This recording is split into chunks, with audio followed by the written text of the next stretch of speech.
Pwede ko pero ano yan. Sampalo. Sabi niya ni Alan Kuso gabi bagyang ko nagtubalo di paanin na kaya ko ating bisita ko na ramrag. Muna di suparoy o. Pag silong ko raw ito.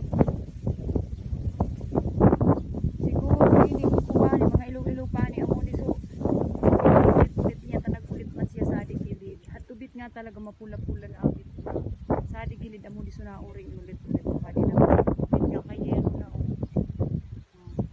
Muna, pwede na gadiling tiyagantang ipani.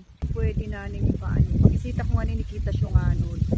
Nanganod na apon, sabihan kong iyan na pwede na ipani talaga. Parang sabi talaga si Alan, ipani na ko. Duming ko ngayon talaga ako. Kaya kanina bisita ko sinita, gusto kong baiti talaga kung ako talaga. Kung pwede na talaga. Sa giya po paman ko.